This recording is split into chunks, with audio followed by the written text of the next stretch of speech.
Emily Taylor joining us live from the newsroom with the details. Good evening, Emily. Yeah, good evening, Matt. I've been speaking with trans and non-binary activists today who tell me this year, this day feels more important than ever to mark. That's following a year that we've seen a rise in anti-trans rhetoric and demonstrations across North America.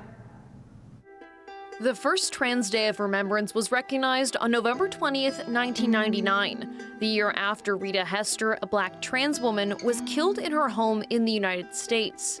In response, the 2S LGBTQ+ community marched through the streets of Massachusetts to honor her life. As trans people, we simply want to live our lives. We want to be able to access education and food and housing and just be people. But unfortunately, there is stigma attached to defying the gender binary.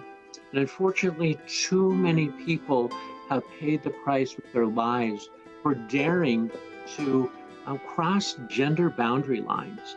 The National Center for Transgender Equality in the U.S. tracks how many trans and gender nonconforming folks die around the world each year. This year, they're reporting 434 deaths worldwide. In the U.S., we know we've lost at least 129 people, trans, gender nonconforming, non-binary people in the past year. And we know that at least 38 of those deaths have been deaths due to suicide. At least 59 of those deaths have been due to violence. At least 8 names are listed for Canada. Black trans women make up currently the largest demographic we've lost to violence. We've lost at least 25 black trans women to violence this year. Advocates say it's important to keep data to show changes over time and help inform policy, especially as North America is seeing a rise in anti-trans demonstrations and rhetoric. And so as hate rises, it matters now more than ever that we speak out, that we condemn that rhetoric, because if it is allowed to become our new normal, it will embolden bigotry and homophobia and transphobia all across the country. It will put our rights at risk and encourage greater harassment of trans and gender diverse people who at the end of the day just want to live our lives, pay our bills, and raise our families. Here in Canada, the federal NDP made an announcement this morning, pushing the federal government to accept their 29 recommendations on improving and protecting trans rights in this country, especially for kids. This comes just months after Saskatchewan introduced new rules that say kids must get parent permission before changing their name or pronoun at school.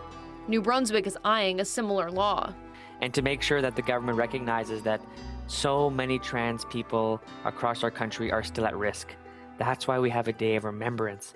But activists say it's not just about the stats.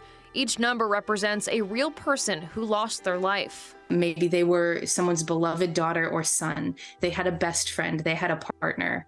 And really that's what Trans Day of Remembrance is about, is remembering those people and the joy that they brought to someone's life and how that's gone now.